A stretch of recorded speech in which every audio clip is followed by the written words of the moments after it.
What's up, everybody? This is Rarity Games, and I'm Eric. And I'm Chris. And this is Rarity Podcast number 2. We're here to bring you a ton of new stuff. There's been a ton of news. We've been really busy lately, so we haven't gotten around to getting everything wrapped up from E3. Got that summertime hustle. And I know Chris has got a ton to talk about. We're probably just going to get right into it, guys. There's so much news coming. So, starting off, kind of the first little bit of interesting news from our perspective is that they announced Respawn is going to be tweaking some of the combat and some of the action in Jedi Fallen Order due to the feedback from E3, which I think is super awesome, that Respawn is that flexible and that into listening to the community. I know they showed a lot of the game in an action-adventure kind of style, but the game is supposed to also have a very Metroidvania feel where you can go from world to world and get certain power and unlock abilities to then go back Metroidvania style, Dark Souls-esque style, and go back and reach obstacles and areas that you couldn't originally. This is the game I've been waiting for, especially from the Star Wars franchise. I can't wait. Super innovative idea. I love the crossing of that action Souls-like combat because they have Metroidvania twist in it. So it's supposed to be very action Souls-like combat. Yeah. But have a Metroidvania map and exploration system with the off-world portions of it. And I think it's going to be a super awesome idea. They have said that there are meditation stones where you kind of meditate and that resets some of your stormtrooper stuff and some of your enemies in the area. And me, as a Dark Souls fan, is all about that. I think that sounds awesome. And the fact that they are willing to be that adaptable and change based on feedback in only, a month or so, I think that's really smart. And I think Vince Zampella and the Respawn team has really got a good one on their hands. Oh my god, this is, ever since, I'd say, right around Horizon Zero Dawn, that's, to me at least, being lucky enough to have gone with PlayStation this generation, there's been these games and this way of thinking about a single-player story that has been so different with games like Neo even, now more recently Sekiro, and then God of War, of course, won Game of the Year, and there's this weird but amazing blend of so many genres, and it's just literally the developers from ages ago that have been making so many games for us, sitting down with a great team and going, this is a game I want to play, this is a game I care about, and this is what you're going to see, and it's what's bringing us games like Star Wars, who had to kind of have some really crazy puzzle pieces fall into line with over at EA, with games getting canceled and games not getting the consumer to care about it as much as they hope. I think now we're getting, of course, an amazing single player game that we've all wanted. I think that's what we're seeing with this generation is the cinematic aspects of those games are so huge and so well done that we're almost suffering a little bit because the ones that can't live up to it or don't necessarily are early in development and don't quite have that pop. How many Star Wars games have we heard about that sounded awesome, had a lot of potential, and then they never got released, they never kind of made it into beta or through beta process? Yeah, they had Star Wars 1313, which was the bounty hunter game. But that kind of fizzled away fast. There was a lot of talk about it, but that was several years ago, and then it apparently got in the late alpha, early beta stage, and then didn't really get the traction they wanted. Gone. Likewise with Amy Hennig's project. Yeah, that was even sooner in development. It was out the door before they even, it wasn't the kind of game they were looking for. And unfortunately, that closed Visceral Studio from that project not working out, which was kind of rough. I think there was something going on there behind closed doors as well, with Amy wanting to kind of get into her own ventures and explore her own type of development. And I could totally see her personality and style not necessarily meshing with some of the EA executives or financial aspects of it. For those who don't know Visceral or Amy Hennig, they are the people who worked on the Dead Space games. Correct. The company. And Amy Hennig was part of the Uncharted series. Yes, that's that's where they brought her over from. So there's a very high bar set for a lot of the single player story games because of the fact that you do it well and it can support a console for the generation. Really, it can do several years of sales. Yeah. If you do it poorly, it's just another meh. Like look at the Xbox during its launch window had Rise, Son of Rome, which was Crytek with CryEngine. Visually very stunning game, very beautiful game, even though it did run a little bit rough at launch initially. But it had a great look to it and a great feel, but the story just didn't kind of add up to what they showed in trailers and cutscenes. And that was a title that kind of came and went and didn't get a sequel and didn't get a lot of huge amount of sales. Yeah. Just because it's almost feeling like there's no middle ground left anymore in between like the indie and like the quadruple A. Not even triple A games, but like the blockbuster games. It's either like a prime rib, filet mignon, amazing steak, or a McDonald's burger, or that's just selling like crazy $1 to $10 at a time. Yep. So like that, you definitely got a good point there, and it's a weird thing to see. But it's kind of understandable from a publishers such as EA or Activision. Sure, because like they need that money, that money flow coming in, so they can take the time, much like PlayStation, with all their earnings over the years from the new subscription service and stuff. They got that income, and they invested it back in themselves by having a good studio take the time to make a single player game that might not earn enough.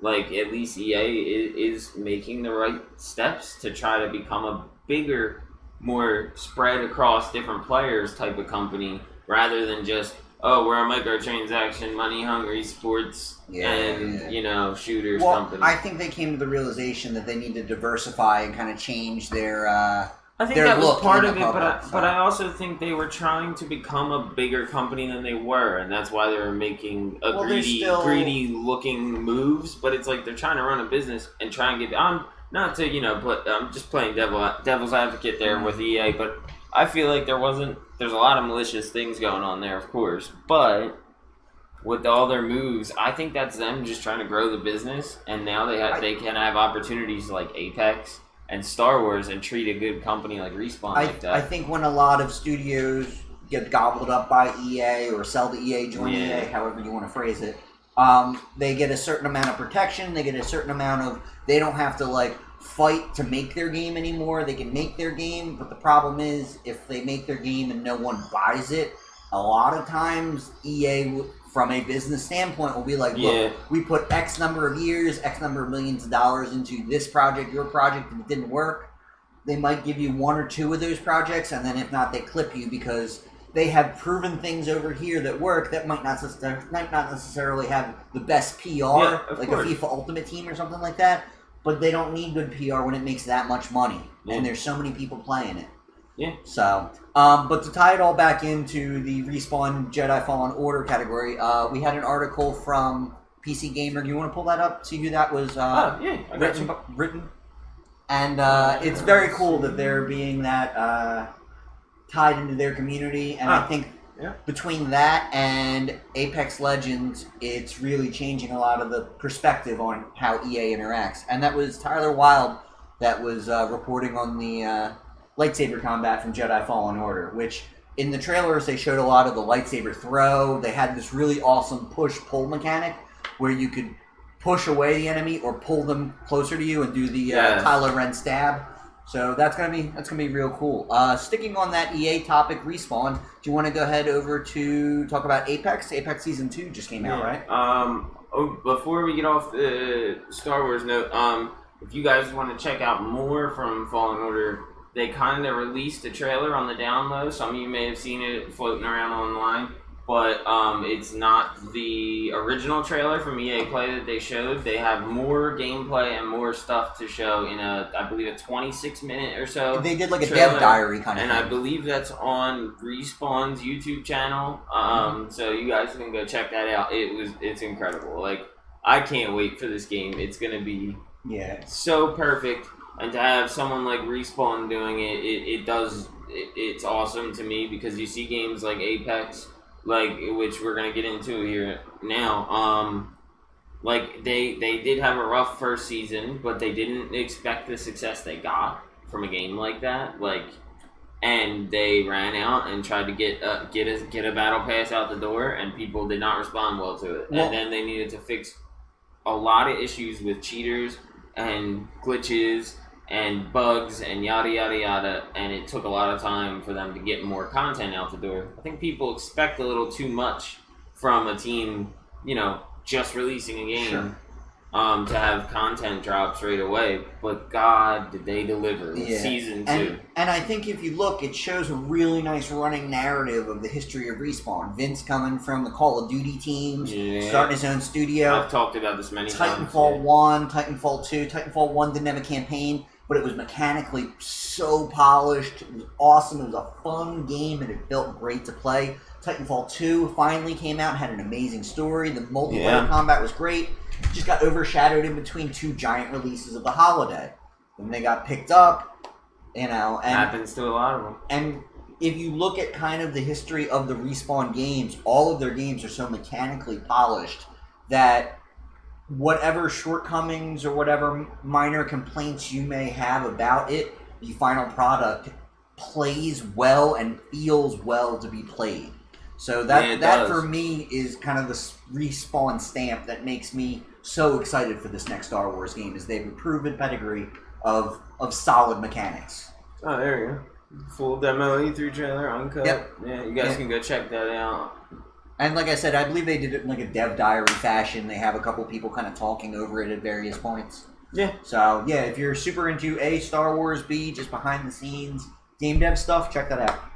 Yeah, so Apex Legends Season 2, to get into that a little bit, and how Respawn delivered. Wow, they dropped a lot of content, and they kind of paid back all the people that felt like they got gypped. Yeah, because that was a problem with the Season 1 pass, right? That it wasn't horrible, but they gave us a bunch of content that was just... It felt meaningless, things like banners and this and that. They just kind of filled in the blanks as fast as they could. Whatever skins they had done and tested, they just shoved in there. And I understand that. I get it. They went with whatever they could to try to test the waters and also get it something out quick. Season 2 is so much better. Every other thing you get is meaningful, and and the things that aren't as meaningful are still cool. Like big banners that are legendary. You'll get crafting points now in the battle pass, along with still getting your Apex coins and your bonus XP and new music. You can do aerial emotes while you're gliding in. You can do like a backflip now. So I'm not a big Apex player. I play every once in a very rare while. I heard a lot of complaints that like the early tiers of the battle pass were heavy grind. Like, it took a while to get from next tier to next tier in the first couple of tiers. Oh, yeah. And was that a little bit easier? Last season, that was an issue. I even didn't... Usually, I'm one to finish a battle pass fairly fast. Mm-hmm. Not real quick. And I don't buy many... I really don't buy any levels at all. I didn't finish it all the way. I got to like 96, and I rushed it the last couple days. With all that XP, you get a solid amount of wins and kills. Yeah, I rushed it to get that extra 100 coins at the end to make sure that I could buy the second season for free. Yeah, and got caught up. I wish I would have got to the end, but whatever. I stopped playing. I was coming through lucky to get 1 or 2 kills a game, and I was barely. Yeah, you're not into shooters as much as I am. I enjoy certain shooters, but I feel like Apex wants to be played with a keyboard and mouse from like my old school days. You know. Yeah, I feel that, especially because Titanfall. Yeah, exactly. But anyway, to get back into the Season 2, they nailed it. They gave us, as soon as you buy it, you get a legendary light machine gun skin for one of the main guns people use. And you get 3 skins. 2 of the characters are pretty main characters. The third, some people like. But they're all 6 skins right away. And you get a 10% bonus XP at it immediately. That's as soon as you buy it. And they without any extra stuff, and then within the first 5 battle passes, you already get an epic crate that gives you an epic item. So they turned around and they were like, hey, sorry guys. And at the end of last season, even, they dropped us some free stuff too to be like, hey, sorry about that. Here's a free Wraith skin. Here's a free R301 skin. Like, they're kind of getting back into the good graces. So like you were saying, they were literally playing makeup. They were trying to really make everybody happy. They kind of was a little grumbly about the first season. Because I saw a random game I hopped in. They did do like in-game visual improvements. There's like dragons flying around now. And it feels so much smoother too, because they tweaked a lot of textures. But to get back on the XP grind that you were talking about, they added daily, weekly, and weekly recurring challenges. Okay. There's a certain number of kills. Yeah, we're going to get a list of 7 challenges, quite like Fortnite, that earn a little bit more, though, overall. There's 4 challenges that are worth 6,000 XP, essentially, each. And then there's 3 of those challenges that are just a full battle pass. So like, you just get a battle pass. So that'll help players like me that don't necessarily go on like mad killing sprees and getting huge wins. It'll give me something to work towards. Yeah, exactly. Gotcha. Just like Fortnite, it has a very reminiscent style of that, but they added dailies like Fortnite did, but they give you 3 dailies every day, and then the weekly recurring is if you get done 5 dailies, you get a battle pass. If you get done 10 dailies, you get a battle pass. Like. And then you're getting points for each daily as well. It's only fair they take that idea and style from Fortnite. Of course. Fortnite took the respawn thing from them. But they nailed it. Like, and they put their own... And they're running their engine. And they put their own spin on everything anyway, so... Yeah, so, but they aced it with this. Like, you get past the first couple levels right away. I got to 5. I might have played for... like, I think 3.5 hours, not doing too well because I didn't play for a good 2 or 3 weeks. Last night I wasn't doing too well. Today I played for another hour. I got up another battle pass, and I'm got close to getting another XP boost. So it's more incentivized for you to go play regularly. Yeah, I'm not even done half the challenges either. Like the main ones that give me a full battle pass, I didn't even finish most of them yet. So that's great. That's good to hear that they're doing that, because for a little while I was worried that Apex was just going to be like another PUBG. It was going to be big for a while, have its kind of moment. And PUBG is still fun. I still play every once in a blue moon, but it's a very different style of game. It's a lot longer gameplay. The Apex is still very quick, very fast. 15 minutes, 20-minute matches if you last the whole time. You can spend 15 minutes in PUBG just walking around and not seeing anyone. And the new the way the movement feels now, like it feels like it's maxing out this console. Yeah.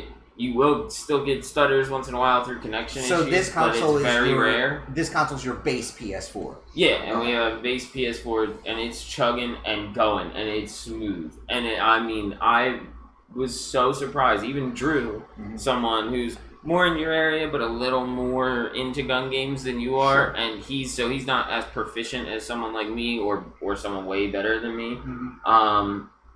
He immediately said, "Oh my God, Apex, this is awesome! I'm about to get back into this." And he didn't even see the map yet. Yeah. Which I forgot to mention.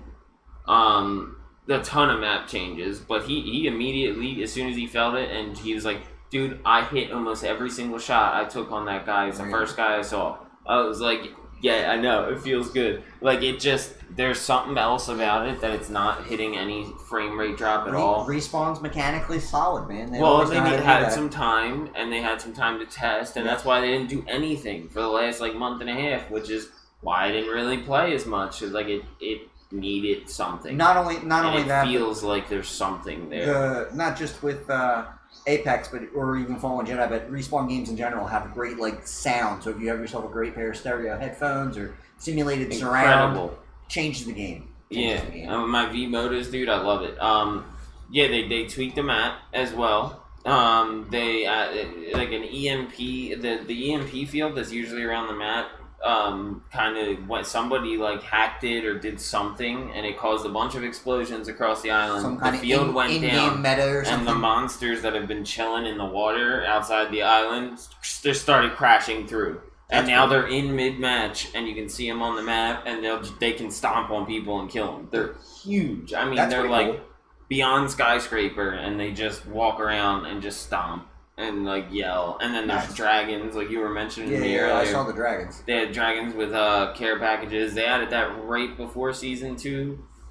started, and you shoot them and they drop the care package down. Like, there's a lot of cool new mechanics and like a bunch of cool. There's a lot going on in the map. Like, as soon as you start, there's 2 care packages drop down from the sky, and they have a chance to have gold weapons.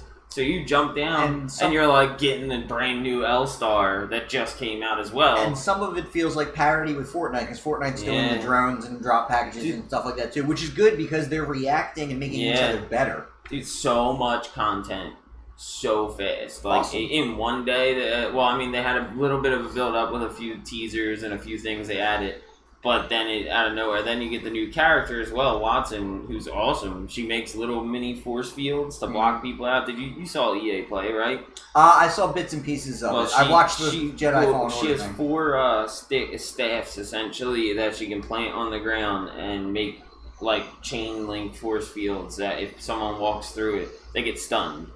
And they can block grenades and stuff. And then she has a big shield as her ultimate that she throws out, and it covers the whole area and blocks any projectiles, so any bombs that are coming in from the top, or any nades, and then it also slowly regenerates your team's shields. That's pretty cool. Like, incredible update, man. Much love to Respawn. The whole beginning of this podcast is us loving Respawn. I'm so glad that they got this chance, because a lot of people took Titanfall for granted, and it was a great game coming from, as you mentioned earlier, some of the best people in the game who brought us. Some of the people there brought us the original Modern Warfares and like stuff like that. That was they incredible. Kept having like weird little things happen. Like originally, Titanfall 1 had Xbox One exclusivity for a minute and PC, and then that finally got off there. So and then Titanfall 2 ended up coming out between Battlefield 1 and Infinite Warfare, and that kind of got overshadowed. And it's like, is anybody going to notice these awesome games? And I think they're really having their time to shine. Yeah, I'm loving it. Respawn's out there killing it. And good to see EA letting a team kind of work on their own and, work in tandem with the publisher and, get a good run going. But moving on to the next little bit of a topic, we have some news about Alan Wake. Alan Wake is no longer...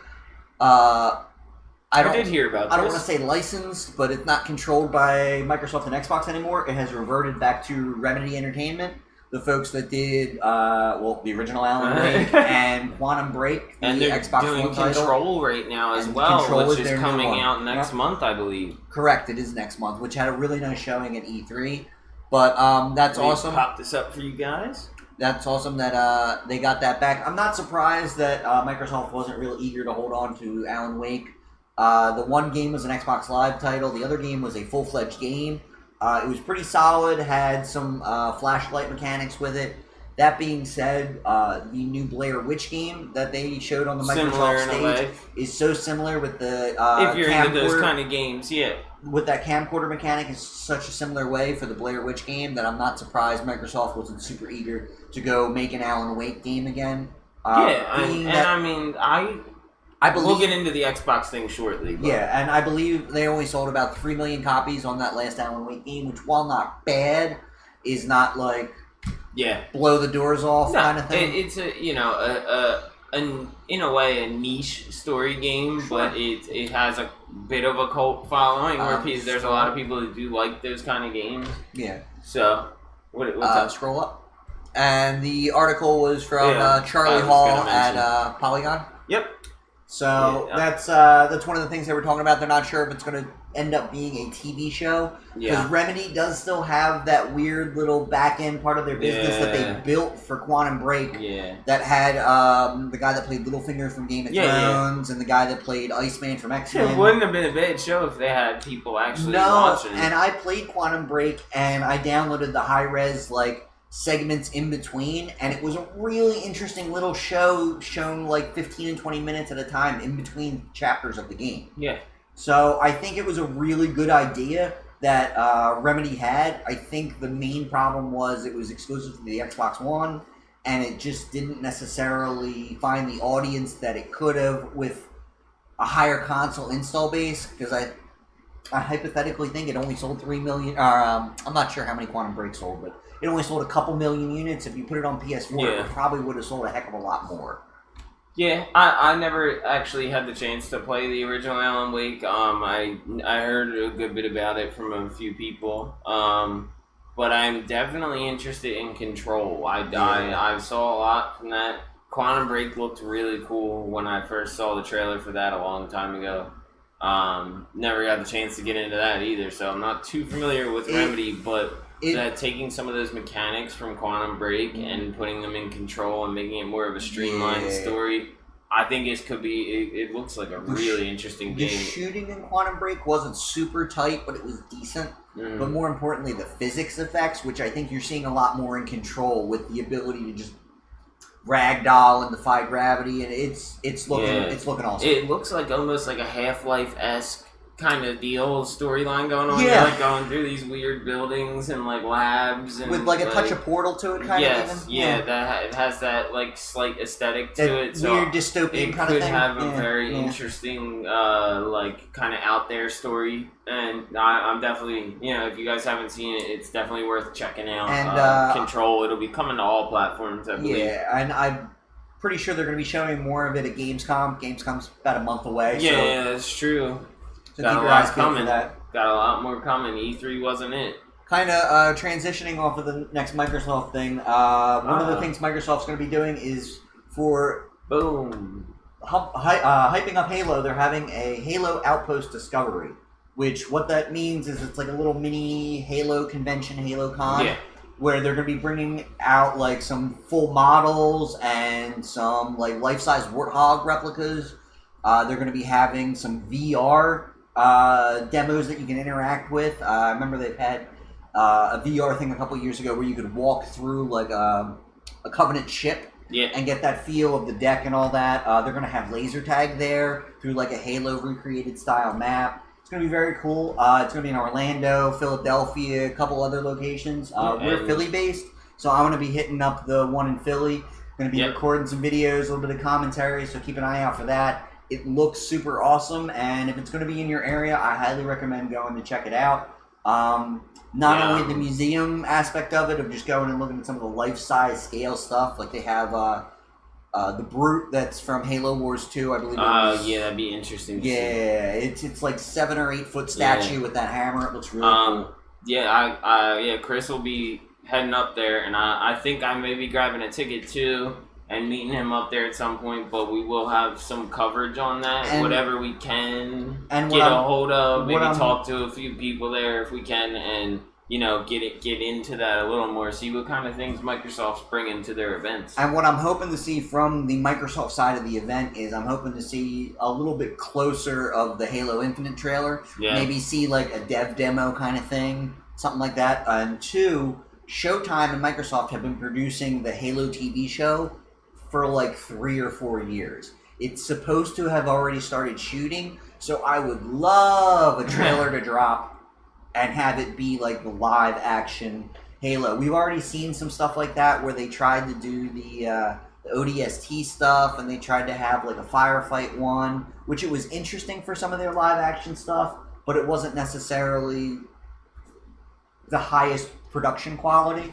And with Showtime on board, it's going to be fantastically done. And I don't know about you guys, but I'm looking for something to watch after Game of Thrones, and I could totally get into a Halo TV show. Word. Yeah, I'm very interested in this event too. I do want to get down there with you and check this out.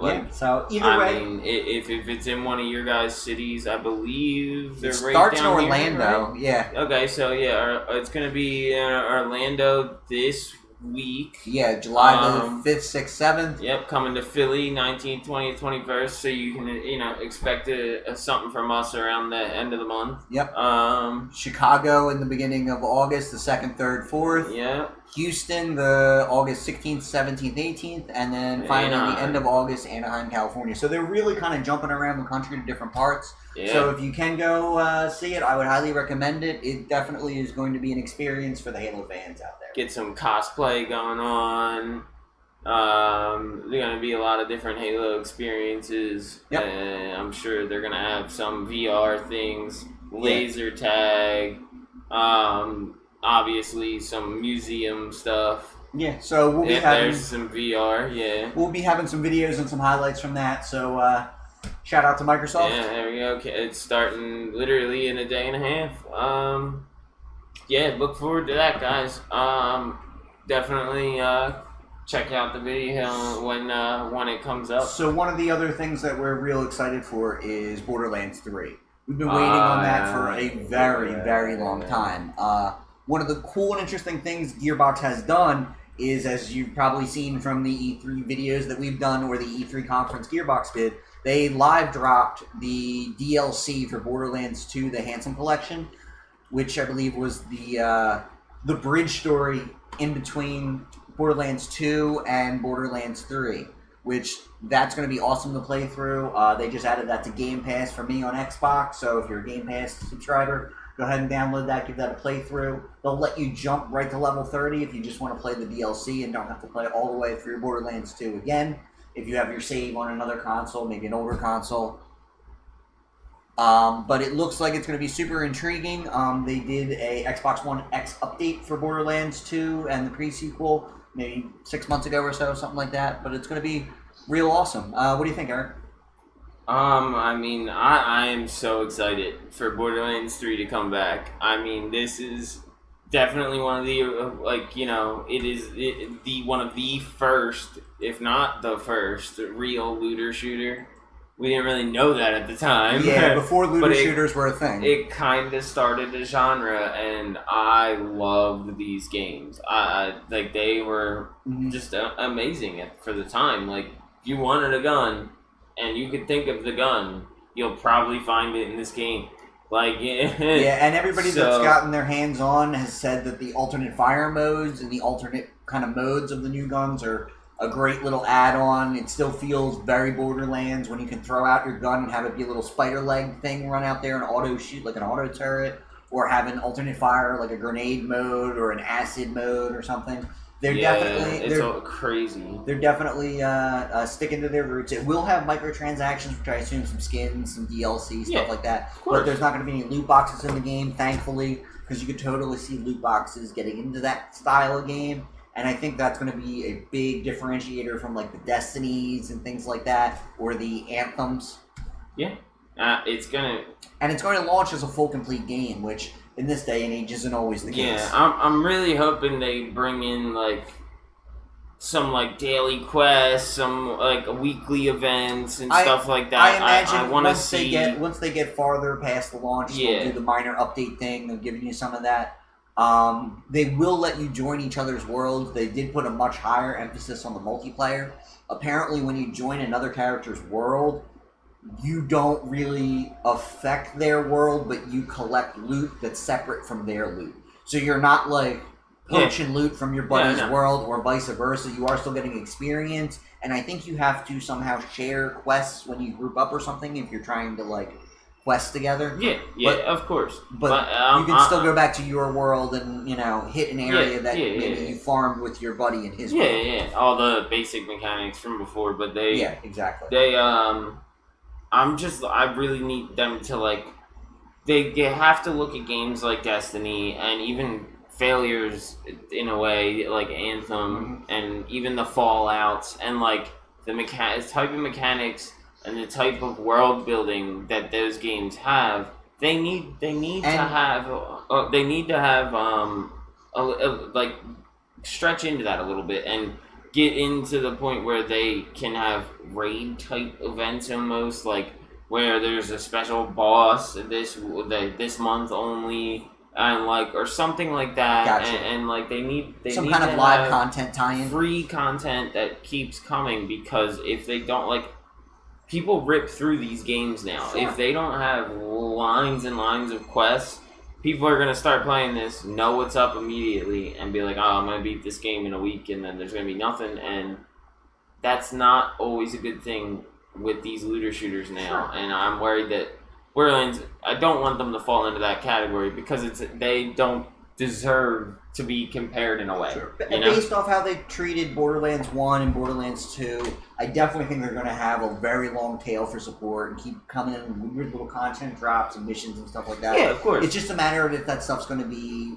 built into the game Yeah, or whether, you got $2 for this like extra island or whatever. Yeah, and well, I don't know that they're going to go like that because I was going to say, I'm really praising Borderlands style promotion. I love it so much. Their first announcement, they did the live on YouTube, on Twitch, all this announcement trailer at a big event. That event was a little shifty. It was one of the PAXs, I believe. But they ran it on their own. They did their thing, and they invited a ton of influencers and YouTubers and journalists to come out. And as soon as they were done announcing the game and doing their stage time, they let all the people play it and stream it on their accounts. That was cool. That is the best promotion I could see any game doing for itself, letting them get hands-on as soon as you announce the game. That was the E3 pre-announcement event when it was the video trailer at PAX, is where they had problems with playback, and Randy Pitchford tried to do magic. The one girl said, card 47, and he's like, really? Are you sure? That's a lot of cards.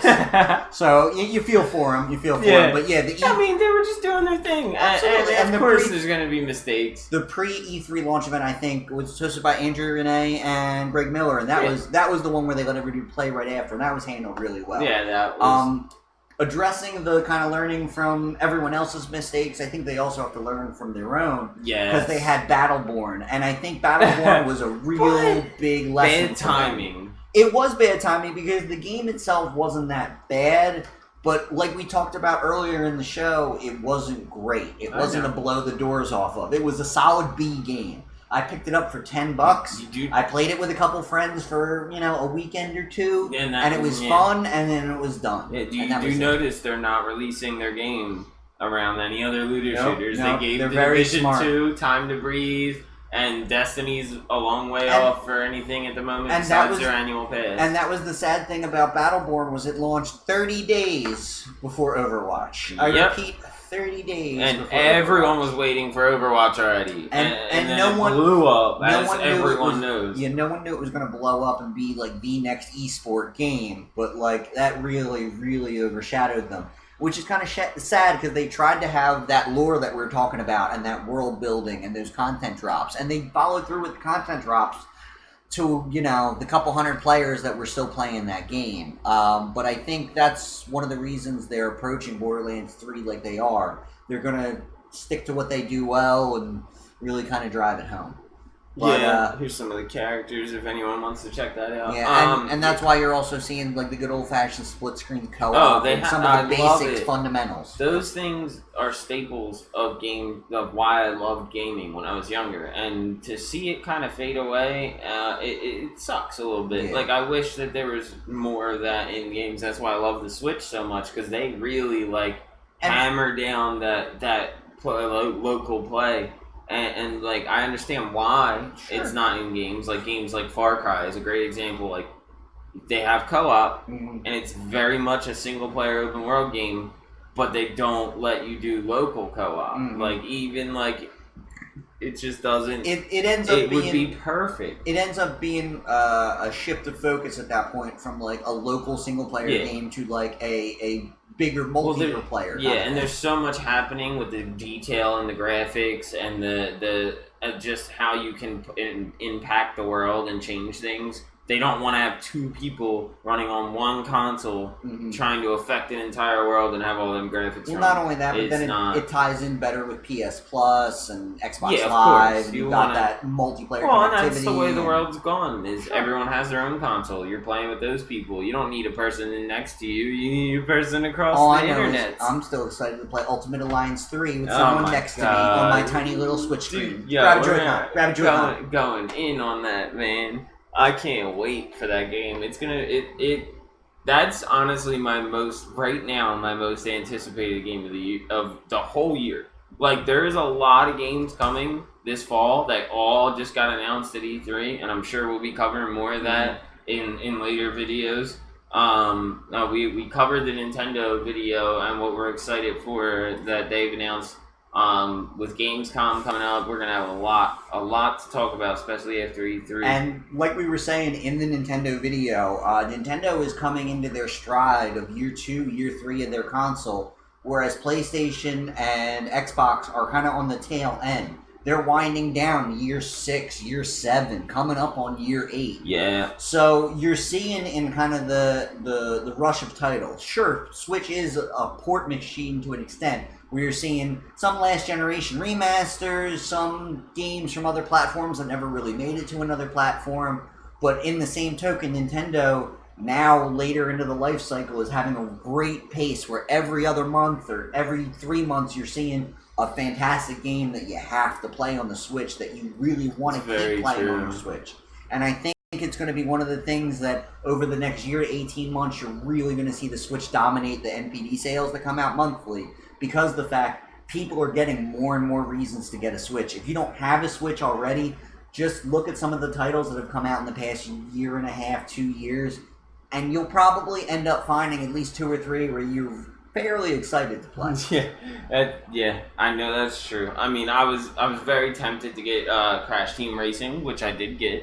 I don't know if I told you that yet. I got Crash Team Racing Nitro Fueled. I ended up getting it on the PS4 because I feel like A, that's home for Crash. Makes sense. And also B, because a few friends as well, more friends on PlayStation, so I figured that, and also let Switch be the Mario Kart one, you know? I'm gonna have 2 kart racers, might as well have them on separate consoles. That game's incredible. It is the only kart racer out there that can compete with Mario Kart in any way. So, unless you got Garfield Kart, of course, Garfield Kart will take it down. It's any funny day. you bring up Garfield Kart. I played over my nephew's place the other day. They have the Nickelodeon Kart. They have Tommy from Rugrats. We got competition. And Reptar and SpongeBob and like all the Nickelodeon properties on there in a kart race. They're on sale for $20 this week if you'd like it. Oh boy, getting while it's hot. But if you want a kiddier, more friendly kart game, definitely give it a try. It's not the most amazing game, but it was definitely fun playing with my 6-year-old nephew. Fair enough. No, but yeah, that Crash just it surprised me so much. The smoothness of it, like it still so much feels like original. They polished Crash. that game. They polished it. And I heard of one of the other games that was supposed to come out. I believe it's Crash Nitro Kart, CNK. And apparently there's a third game also that came out at some point. Yeah, there was multiple ones. I think one was on PSP or something. I think one was in between that PS2, PS3 generation where they only made it for PS2. Yeah. They never programmed it for the PS3 and it kind of just faded away. Well, because if you remember PS3 at launch, because it had the cell processor and the Blu-ray drive, if you weren't going all in on that ecosystem, it was a nightmare to port things over to. It's awesome for me, though, because I've never experienced those 2 other games. I love CTR, and this is, for the most part, CTR. You start it and you play through the original Crash Team Racing, but you have so many more characters, so many more cards, customization, and 2 more games. And not only that, but with the Crash Trilogy Remastered coming out not too long ago, you're seeing a nice little resurgence of Crash to the point where it might not surprise me to see Crash at the launch of next gen. Guess what they're doing? Oh, I'm listening. Guess what? I've been dying for this too because there's other games that could be great coming in the future. Spyro is going to be DLC in Crash Team Racing. Really? They're doing a bunch of DLC for. I haven't looked at the full plan. That's actually something I should pull up. Well, they're doing a lot of different DLC. I heard earlier on a podcast I was listening to they're going to be dropping a few different things, and a few people were saying that they really like their plan. Who owns the Spyro / Crash name? Is it Activision itself that owns them? Yes. Because they do the Spyro and Crash are in Skylanders. So it would not surprise me to have some form of those assets or characters kind of spin off into their own game. Because for a while, I think it was like a DLC or something for Skylanders. You know how they have the little level things you add to their playsets? Apparently, there's going to be free DLC. We'll see. But anyway, they're gonna be giving us a few different things, and that's exciting because Grand Prix introduction, that's pretty cool. I didn't catch that at E3. I believe when the UK sales numbers came out, CTR Crash Team Racing was like the #1 seller over there. Oh, I wouldn't doubt it, man. People love that game, and it's definitely one of those. I'm surprised I'm not seeing any DLC. There's a PlayStation blog. Just go up. New tracks. Yeah, but this is old. June 11th. This is to get the tracks that as post-launch. Oh, and characters as post-launch DLC from next month. Shout out to the PlayStation blog. There we go. The arcade racing remake expands with Nitro Tour Grand Prix. Oh, that was it. What I was looking at. Yep. Okay. Cool.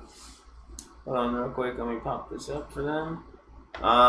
We got seasonal content and challenges available to anyone who has purchased the game for no additional cost. Sweet. Tracks, characters, modes, and customization you already know about the main game. Expect even more content in the form of Crash Team Racing, Nitro-fueled Grand Prix themed seasonal content. That's cool. Should have just started. Begins July 3rd. Well, the first season began July 3rd, and less than 2 weeks after the game launches on June 21st. This is our... So, yeah, it did just start. This is our way to give Crash fans everywhere even more. Cool. So, let me check that out. I'm going to have to check that out. I didn't play the last... Right. Wait. Stop the show. He's got to download DLC. No, it's tomorrow, right? Yeah, it's tomorrow. Today. Today's the 3rd. Well, midnight, yeah. 4th. Yeah. Today's 4th. Oh, I forgot. I could swear it was the 2nd. Oh, well, that's awesome. That's a good surprise for me. Cool. Oh wow, look at a bunch of girls from the other Crash games. That's cool. There's gonna be a lot of stuff. All right, that's something to look forward to. I knew they were doing it, but I didn't know they were. It was so soon. It's cool. Let me think. What else? I just got Dragon Ball Xenoverse 2. Yeah, you said you picked that up on the Switch, that's right? on sale on the Switch, super cheap. If you guys want to check that out, and it has all the DLC on sale as well. So I got the first pack and the second pack. I come to find out after I buy it, the first pack holds all of the first game. You can play the entire story in Xenoverse 2 as the first game. I was like, that's awesome. For like, $15, I never played through the entire first game. I liked it, but I just never did it. And I'm very happy to get a free game essentially with the DLC I bought. Cool. Yeah, I'm loving that. And then we've been playing a lot of Apex, of course, as of the last 2 days.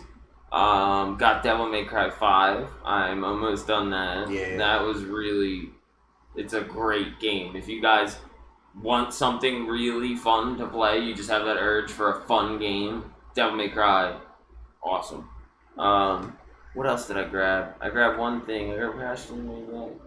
Oh, Cuphead. Yeah. We were playing that. Cuphead on the Switch was fun. Yeah, Cuphead on the Switch is awesome. Having that on the go, too, with me, I've been loving it. And it's so fun. I was thoroughly impressed. I played Cuphead on the Xbox One, and between the Switch and the Xbox One, there wasn't a huge frame rate difference. There wasn't a huge quality difference. In handheld mode, it does drop down to 30 frames a second, but docked, it does 60. Yeah. And no problems docked whatsoever. Yeah, we played docked, and I was playing on the handheld, and I really don't notice it that much. Like, it's fine for the most part. In a game like that, it's almost okay to be 30 frames a second, because even if you notice the small difference, like, it's like you're getting shot at, so it's okay, like, you'll know. Yeah. And not only that, but on the smaller screen, you don't quite notice the difference as much. Yeah, if you're switching back and forth a lot, I can see how that might be an issue, because your timing might be a little off, but for the most part, it's good to go.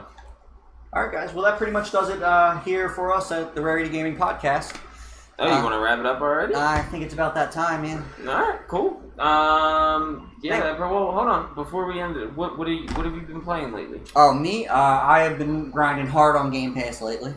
I've been playing The Outer Worlds. That game is freaking tasking. Yeah, Outer Worlds. It did come out. It did. No, Outer Wilds. That's what I was gonna say. You're right. I knew it. I knew you messed it up. Outer Worlds is not out yet. I've been doing this for weeks. It's confusing. Yes. Outer Wilds. Outer Worlds is later this summer in September. Yes. But Outer Wilds is the one that works off of a 22-minute. Yep. Yeah. And it is an awesome, stylized adventure explore game where death isn't necessarily a penalty. It's like a learning experience. It reminds me of almost like an old-fashioned like Myst or Riven, like one of those like point-and-click adventure games, but really enhanced and rich. It's really something special. It's probably the best game I've played that has come out this year. The only other thing I'm really playing right now, I have Void Bastards I'm waiting to get to, which is kind of like a first-person cel-shaded rogue-like shooter. Interesting. Which is super crazy. You break out of a prison and you're trying to accomplish like building like a ship or something. something. And when you die, you start as a new prisoner, and like your progress is where you died, and you gotta get back to it again. Yeah, that's cool. It looks really awesome, and I've heard a lot of people, like Giant Bomb and those kind of guys talking about it, and it looks great. I can't wait to get to it. Kind of looks like mashing up a bunch of like interesting mechanics into a new kind of game. And that's awesome. The other Game Pass game that came out a while ago that I started playing a while ago, and then kind of took a break from because I had to be in the right mindset. Was Mutant Year Zero. That is kind of the top-down, almost like an XCOM, but exploratory. So you walk around and kind of just loot and grab and explore in this very dark, interesting post-apocalyptic world. You have like these weird mutant-type people where like your one dude's a duck, your other dude's a boar, and it's very interesting. You're finding some interesting games lately. It's very I heard about Outer Wilds, but I haven't heard about these two. When you stumble across an enemy is when the game stops. You goes from like this interactive light on, light off stealth explorer kind of game to this immediate turn-based XCOM grid move kind of system in which you have perks and abilities and weapons and armor and all this stuff from the loot you've been picking up. That's awesome. It's fantastic. And then the even better part for me personally is the combat in it is zone-based. I don't want to say like instant-based, but like zone-based. So the maps are huge for the individual level areas, and you have loud weapons and silent weapons to take out your enemies. So if you silently take out a couple enemies over here with its little XCOM combat system, you won't alert enemies on the other side of the map. But if, say, you use a grenade or like a shotgun or something that's going to have, you'll actually draw more enemies in. So you can use that all to your advantage and get the upper hand. And it affects the way you want to level up with your skill tree, the way you play. If you're going to be more aggressive, that's pretty cool. They have ones where like you carry extra grenades, or you mutate and you get like thicker skin. Yeah. Or like your one guy, your duck might gain the ability to fly. Like, some really weird, creative, like, goofy stuff. Yeah, but, shout out to Game Pass, man. Loving that weird stuff. Yeah, I was honestly saying that at their conference. I was like, it's, like, really nice to have everything I have on PS4. I have no complaints whatsoever. I buy what I want to buy and play what I want to play anyway. I only have time for so much anyway.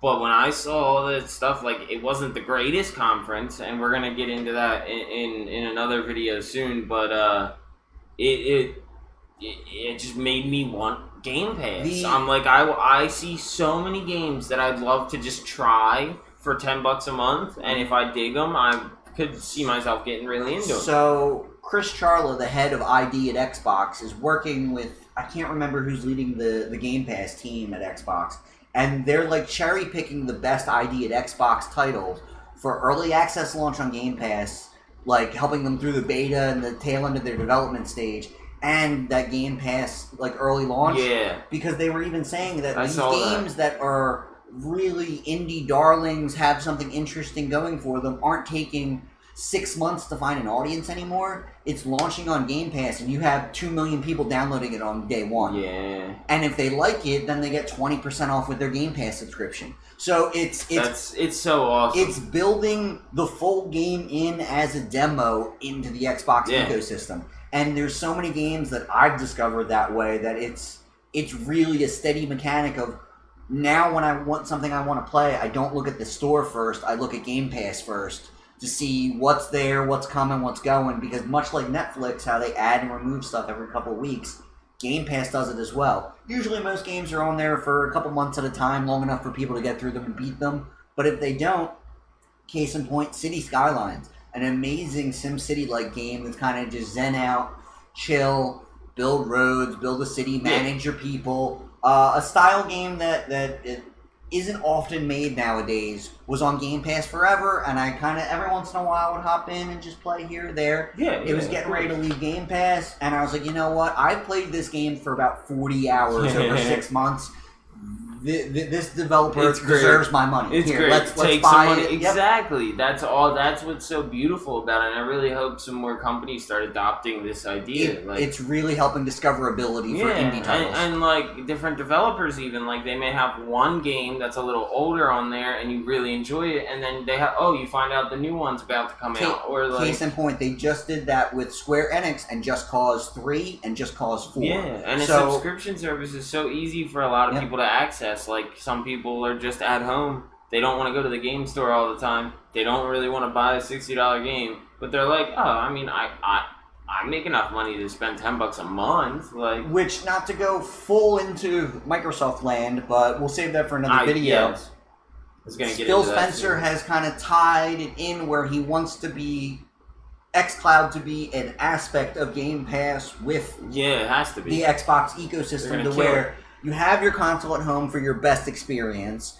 You have your xCloud to play on the go or at the office or wherever you'd like, and your capability to take that game on a mobile experience and suspend it and then pick it up where you left off on your console in better fidelity, or vice versa. You're in the middle of a game and then you gotta go to the store or go out or something, or while you're in the Uber you can play the same game you were just playing on the go.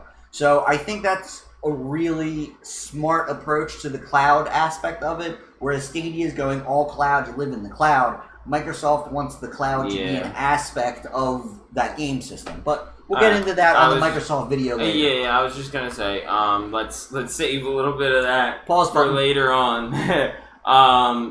We're going to get into that a lot more with you guys. I want to have me and Chris sit down and just talk about Microsoft's plans and what their past endeavors, along with what's coming next for Microsoft, how they're could be helping change the game. And tying into that, at the Halo Outpost Discovery, rumor has it on Reddit that they will have xCloud demos at Outpost Discovery. That's something we can check out, hopefully. Trying Halo 5 on an Xbox controller and an Android phone to really test that is a way that couple cities, couple people. Get your hands on it, see how far it is from the servers, how the ping is, how the lag feels.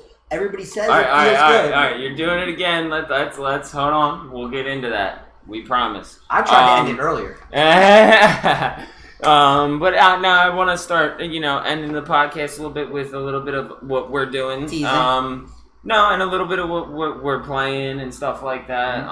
I want to get a good format going. This is going to be what you guys can expect from these kind of videos. This is going to just be our chill podcast. And talk about a few things. Talk about what we have coming for you guys. And also talk about what we're doing and what we're interested in. Just kind of a free format podcast.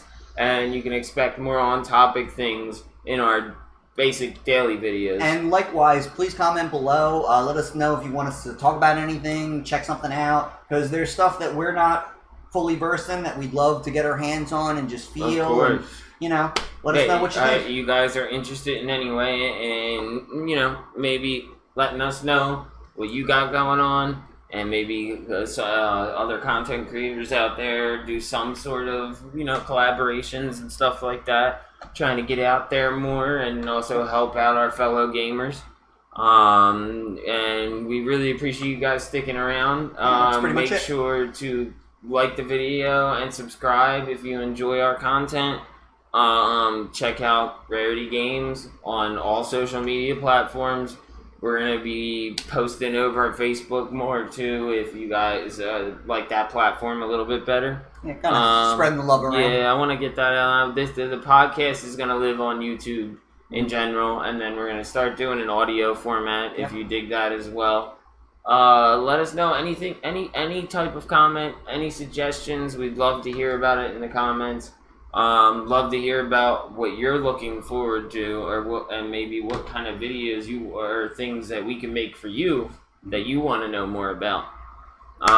Again, thanks for watching, guys. I'm Eric. And I'm Chris. And keep on gaming. Later on, guys.